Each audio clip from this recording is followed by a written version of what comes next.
I didn't plan on staying that late. The kitchen light was the only one still on in the house, a soft yellow glow spilling over the counter. I was supposed to fix the cabinet door for her. A simple favor, something I told myself would take 20 minutes. But the screw was stripped, and the hinge wouldn't catch. My friend had gone out hours ago, leaving me alone in his house. Alone with her. I could hear her moving around the living room behind me. Not pacing, exactly, just present. The sound of a wine glass setting down, the faint rustle of fabric when she shifted in the armchair. Every now and then, I'd catch her reflection in the darkened window above the sink. She wasn't watching me, not directly. But she wasn't leaving, either. "Does it always give you this much trouble?" she asked finally. Her voice startled me, lower than her son's, smooth, unhurried. I tightened my grip on the screwdriver and cleared my throat. "It's an old hinge. Probably hasn't been touched in years." I expected her to laugh or make a small joke, but instead she stepped closer. I could feel her before I saw her. The faint shift of air when someone stands near you. The warmth of a body just inside reach. I kept my eyes on the cabinet. Almost done. She leaned against the counter, arms crossed loosely. I caught a glimpse of her hand. Bare, except for the thin silver ring she always wore.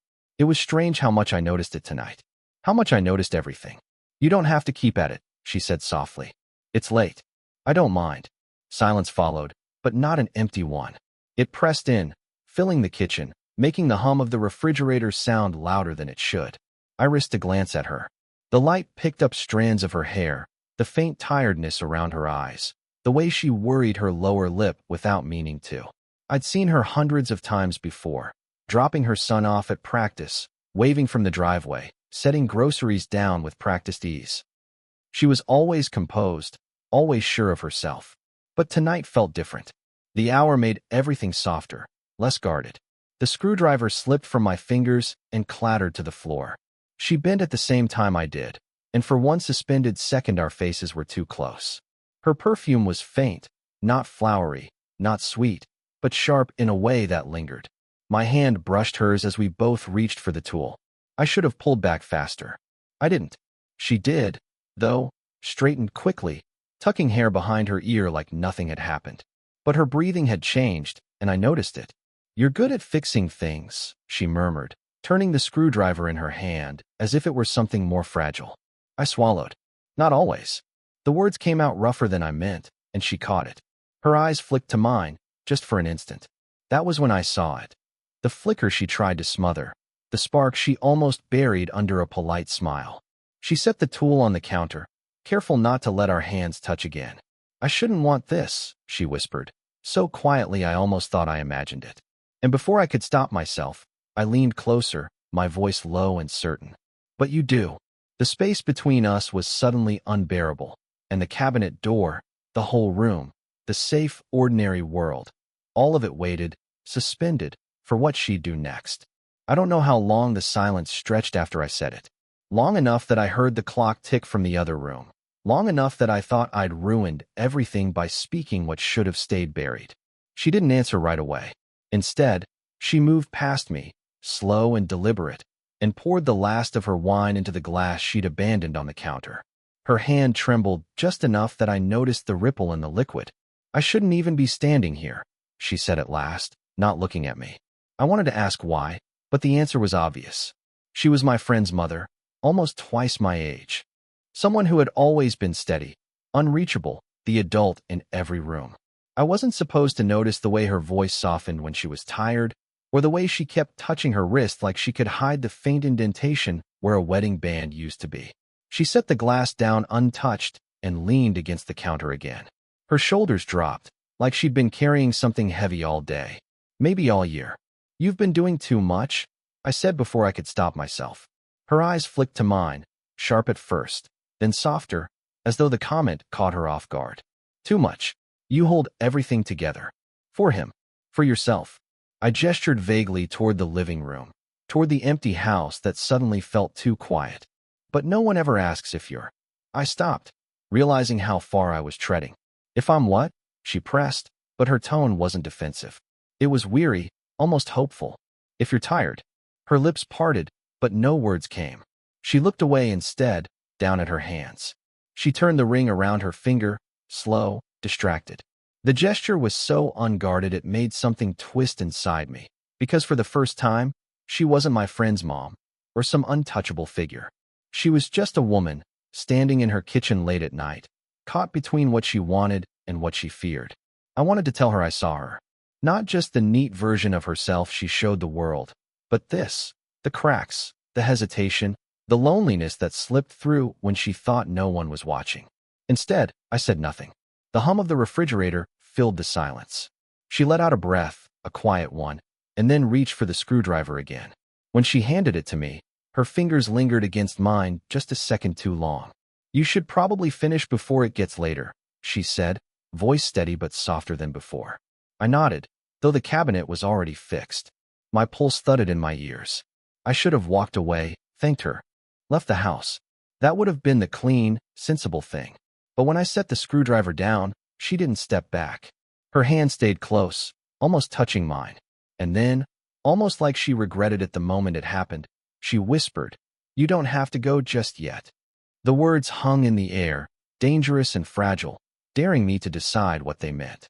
Her words, "You don't have to go just yet," stayed between us like smoke that refused to clear. I should have ignored them. Should have grabbed my jacket and walked out into the night before I said something reckless. But instead, I sat back against the counter, pretending I was still deciding whether the cabinet was fixed, buying myself seconds that felt dangerous. She was standing too close. Not close enough to touch, but close enough that I could smell the faint citrus in her perfume. My chest felt tight, like I was waiting for something I didn't have permission to want. "You always do that," I said quietly. Her brows lifted. "Do what? Act like you don't need anyone. Like you're fine carrying everything on your own." Her mouth curved. Not a smile, exactly, but something smaller, sadder. "And you think you see through that?" "I do." The words left me before I could catch them. Too raw, too revealing. Her eyes searched mine for a long beat, and for once she didn't deflect, didn't cover it up with her usual composure. Instead, she let out a shaky laugh, one hand brushing back her hair. "You're far too young to read me like that." "Maybe." I swallowed. "Or maybe I just pay attention." The air changed after that. Not dramatic, just a subtle charge that made everything sharper. The way her fingers tightened around her glass, the way her breathing slowed when my hand brushed the counter near hers. I wanted to step back, to put space between us, but my body betrayed me. I leaned a little closer instead, catching the flicker of hesitation in her eyes. She didn't move away. It was the kind of moment that could tip. With the smallest shift, a word, a gesture, and then the sound shattered it. Her phone buzzed loudly on the counter, screen lighting up with a name I didn't recognize. She jumped, almost knocking over the glass. The spell broke. She picked it up quickly, turning half away from me. "Hello." Her voice dropped, too formal all of a sudden, like she was rebuilding walls brick by brick. I stared at the back of her, torn between relief and disappointment. My pulse was still racing, my hand still tingling from the ghost of where hers almost touched. I should have taken the interruption as a sign, a chance to leave before either of us crossed a line. But I didn't move. She ended the call in under a minute, setting the phone face down without meeting my eyes. Her hand lingered on it like she needed something solid to hold. When she finally looked up, her expression was unreadable. But she didn't tell me to go. She didn't step back. Instead, in a voice barely above a whisper, she asked, "Do you ever regret being here?" The question lodged in my throat, heavy with everything she wasn't saying. And in that suspended moment, I realized, if I answered, if I told the truth, nothing between us would ever be the same again. Her question, "Do you ever regret being here?" burned hotter than anything else she'd said. I could have lied. I could have laughed it off, played the harmless handyman, the kid doing a favor. But the truth rose up too fast, too sharp, before I could bury it. "No," I said. My voice was rough, low. Not for a second. Her lips parted, and she blinked once, twice, like I'd spoken a language she wasn't prepared to understand. She didn't move away, though. She stayed right there, one hand braced on the counter, the other still pressed against her phone like it might steady her. "You don't mean that," she whispered. "I do." I stepped closer before my brain caught up to my body. Now only a few inches separated us. I noticed things you don't think anyone sees. How you stop talking when you're tired. How you hold your wrist when it aches. How you pretend you're fine when you're not. Her throat worked, and for a moment I thought she'd tell me to stop. Instead, she let out a shaky breath, eyes locked on mine. You shouldn't be saying this. Maybe, but you needed someone to. Silence stretched, thick, dangerous. Her composure cracked, just for a heartbeat. She turned her face away, as if hiding, but her voice betrayed her. Do you have any idea what it's like to want something you know will undo you? The confession landed like a spark in dry grass. I felt the air shift, charged, pulling me toward her. My hand twitched at my side, aching to close the distance. I could hear my pulse in my ears. Every instinct screamed to move, to touch, to prove she wasn't alone in this storm. But I didn't. I froze there, strung tight between what I wanted and what I shouldn't dare. You'll hate yourself, she said suddenly, her voice breaking on the edge of control. You'll wake up and realize you crossed a line that can't be uncrossed. Or maybe I'll wake up and realize I finally stopped lying to myself. I shot back, softer than I meant, but firm. Her eyes snapped back to mine, sharp, wet, alive with something she'd been swallowing for far too long. The weight of her gaze pinned me there, every second louder than words. I thought she'd end it, shove me out the door, slam the walls back up. But she didn't. She stayed. Her breathing quickened, her chest rising and falling too fast for someone in control. For one suspended heartbeat, it felt inevitable, like the world was leaning us toward a point we couldn't return from. My hand inched closer to hers on the counter. Hers didn't move away. The house was silent, the night pressing in around us, everything narrowing to this one impossible moment. And then she asked, voice trembling but steady enough to slice through the air. If I let you, will you ever forgive me? The words hung there, the rawest, most dangerous question, and neither of us dared to breathe. Her question, if I let you, will you ever forgive me, was still vibrating in the silence when the front door opened. The sound was subtle, but in that suspended state it might as well have been thunder. Both our heads snapped toward the hallway. Keys rattled, a low voice carried in. Her son's, casual, unguarded. Mom? You still up? Her eyes went wide, and in a flash the mask was back. She straightened, smoothed her blouse, snatched up the screwdriver like the cabinet had held us here for hours instead of desire. The sudden shift left me stunned, caught halfway between guilt and the ache of what almost happened. I stepped back fast, too fast, bumping the counter. My heart hammered. In here, she called, her voice perfectly steady now, practiced. I barely recognized it as the same voice that had just cracked open in front of me. Her son entered, tossing his bag on a chair. He gave me a nod, casual, unknowing. Hey man, my mom making you slave away again. I forced a laugh, too sharp. Something like that. I wanted to breathe, to steady myself, but I couldn't. Not with her standing inches away, acting like we'd never crossed a line, never whispered confessions that could unravel everything. Her son rambled about his night, about the game tomorrow, about nothing at all. And the whole time, she didn't look at me. Not once. But when he finally left the room, his footsteps fading upstairs, she set the screwdriver down with trembling hands. You can't come back here like this again, she whispered, the words barely reaching me. Like this. My throat felt raw. She turned, meeting my eyes with something sharp. Fear, longing, both tangled. You're his friend. That's who you are. Nothing more. The words sliced deeper than I expected. That's not true, and you know it. Her breath hitched. She gripped the edge of the counter, as if holding herself upright. Don't make me say it out loud. Why not? I stepped forward, not touching her, but close enough that the tension hummed again. You already did. Maybe not in words, but you did. Her eyes filled, and it broke me because she was too strong for that, too composed. Except right now, she wasn't. Right now, she was breaking with me. You don't understand, she whispered. I've already ruined enough. My marriage, his trust. I can't. Her voice cracked, and suddenly it hit me. Not just the risk, not just the danger. The weight she carried every day. The pieces she tried to keep from falling apart. I reached out before I could stop myself, my hand brushing hers on the counter. She didn't pull away. Her fingers trembled under mine. For a breathless moment, it felt like the world tilted again, teetering on the edge of something irreversible. Then her son's voice echoed faintly down the stairs. Mom? You awake? We froze. Her eyes locked on mine, wide and unguarded. And in that fragile silence, I knew, after tonight, nothing between us could stay the same. The second call from upstairs, Mom, shattered the kitchen silence. She pulled her hand back, fast, like my touch had burned her. But not before I felt it. The tremor, the pull she hadn't been able to disguise. Her son's footsteps creaked faintly, then stilled. Waiting.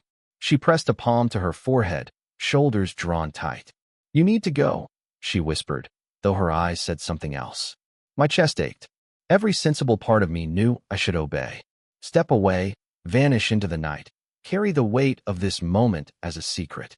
But my mouth betrayed me. Tell me you don't want this, I said. And I'll leave right now. I won't come back like this again. Her head snapped up. For a beat, I saw her armor slip, the raw ache in her eyes, the war inside her. She opened her mouth, closed it again. I can't, she admitted, voice breaking. The sound hollowed me out. Relief, longing, guilt, all tangled so tight I couldn't tell where one ended and another began. She shook her head quickly. Why? As if trying to undo the words. But that doesn't mean we can. Do you understand? If we start. She broke off, biting down hard on her lip. It'll cost us both everything. I stepped closer. Not touching, not daring, but close enough that she had to feel the heat of me. Then say it's not worth it. Look me in the eye and tell me walking away is better than this. Her breath caught. She stared at me, and I knew she couldn't. She wanted to, maybe even needed to. But the truth hung between us, undeniable. Upstairs, her son called again, impatient this time. Mom? Lights are still on down there. The sound was a knife. It reminded me who I was, what I was risking, what she was risking. Her eyes closed briefly. When she opened them, they were glassy, resolute. She whispered, if I choose this, I lose him. And I can't. Not again. I swallowed hard, the weight of her words crashing through me. She wasn't just protecting herself. She was protecting what little she still had left with her son. The realization hurt more than if she'd rejected me outright. But she stepped closer, just once, just enough that her shoulder brushed mine. It was fleeting, almost nothing. Yet it held everything she couldn't say aloud. I'll remember this, she murmured, so softly it barely reached me. Even if it never happens again. The air thickened, the finality of it pressing in. I wanted to argue, to beg, to promise I could be worth the cost. But the look in her eyes stopped me. She wasn't asking for rescue. She was asking me to let her keep what mattered most. I nodded, slow, heavy. My throat burned. Then I'll go. And I did. Each step away from her a fight against every instinct I had. But her words followed me out the door, a ghost I knew I'd never outrun. I didn't sleep that night. The sound of her voice, I'll remember this, even if it never happens again, kept circling in my head, haunting and tender all at once. Walking away had felt like tearing something out of myself.